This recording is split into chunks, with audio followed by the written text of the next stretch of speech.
আসসালামু আলাইকুম।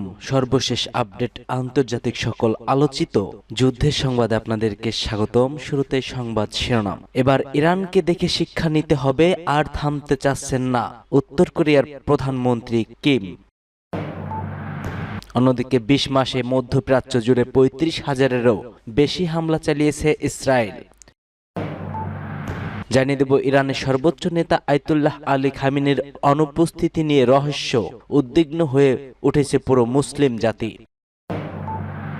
জানিয়ে দিচ্ছি, ইসরায়েলি হামলায় পরমাণু বিজ্ঞানী সহ একই পরিবারের নিহত ১২ জন। অন্যদিকে ইসরায়েলি হামলায় আহত ইরানি শীর্ষ কমান্ডারের মৃত্যু, কঠিন হুঙ্কার এবার প্রতিশোধের ইরানের। এবং সর্বশেষ জানিয়ে দিচ্ছি, জর্ডানে ইসরায়েলের সামরিক মহড়া, নতুন যুদ্ধের সূচনা কি আবারও শুরু হতে চলছে। এতক্ষণ শুনছিলেন সংবাদ শিরোনাম, এবার বিস্তারিত। তবে তার আগে কে কোন জেলা থেকে আমাদের ভিডিও দেখছেন এবং শুনছেন জানিয়ে দিন কমেন্ট সেকশনে। একই সঙ্গে কমেন্ট করে জানিয়ে দিন আপনার মূল্যবান মতামতটি। ইরানকে পারমাণবিক অস্ত্রের অধিকারী হতে দেওয়া হবে না বলে সিদ্ধান্ত নিল যুক্তরাষ্ট্র নেতৃত্ব অধীন পশ্চিমা বিশ্ব।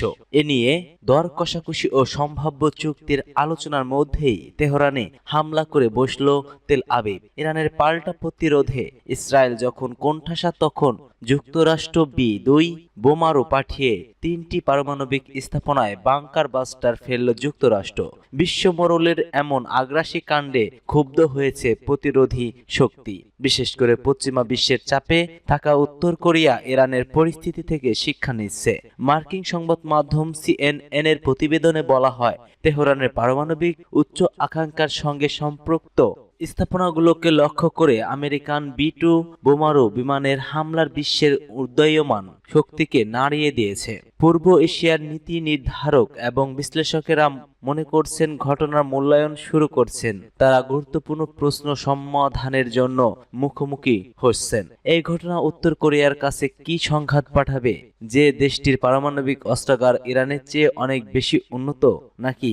বিশ্লেষকরা সতর্ক করেছেন, ওয়াশিংটনের সামরিক পদক্ষেপ পিয়ংইয়ং এর অস্ত্র কর্মসূচি তদারকিত করার এবং এশিয়ার সঙ্গে সহযোগিতা গভীর করার সংকল্পকে আরো শক্তি করতে পারে। পাশাপাশি কিম জং উনের পশ্চিমা বিশ্ব বিরোধী বিশ্বাসকে আরো শক্তিশালী করতে পারে। উত্তর কোরিয়ার মনে করা স্বাভাবিক যে কোনো দেশের শাসন ব্যবস্থা পরিবর্তনে মার্কিন প্ররোচনার বিরুদ্ধে পারমাণবিক অস্ত্রই চূড়ান্ত প্রতিরোধ গড়ে তুলতে পারে। শুধু উত্তর কোরিয়া নয়, রাশিয়াও পারমাণবিক অস্ত্র তৈরি বাড়াতে পারে। প্রভাবশালী রুশ রাজনৈতিক দার্শনিক এবং ভূরাজনৈতিক বিশ্লেষক আলেকজান্ডার ডুগিন বলেন, কেউ কেউ এখনো এই ভ্রমের মধ্যে আছে যে তৃতীয় বিশ্বযুদ্ধ কোনোভাবে আমাদের পাশ কাটিয়ে যাবে। তা হবে না। আমরা এরই মধ্যে এর গভীরে রয়েছি। যুক্তরাষ্ট্র আমাদের মিত্র ইরানের বিরুদ্ধে বোমা হামলা চালিয়েছে, কিছুই তাদের থামায়নি। যদি কিছুই তাদের ইরানে বোমা হামলা থেকে না থামায়, তবে পরে আমাদের লক্ষ্যবস্তু করা থাকলেও কিছুই তাদের থামবে না। কোনো এক সময় তারা সিদ্ধান্ত নিতে পারে রাশিয়া ইরানের মতো পারমাণবিক অস্ত্রের অধিকারী হওয়া উচিত নয়, অথবা হামলার জন্য অন্য কোনো অজুহাত খুঁজে পেতে পারে। কোনো ভুল করবেন না, আমরা যুদ্ধে রয়েছি, আমাদের যুদ্ধে থাকতে হবে এবং নিজেদেরকে আরো শক্তিশালী করে তুলতে হবে।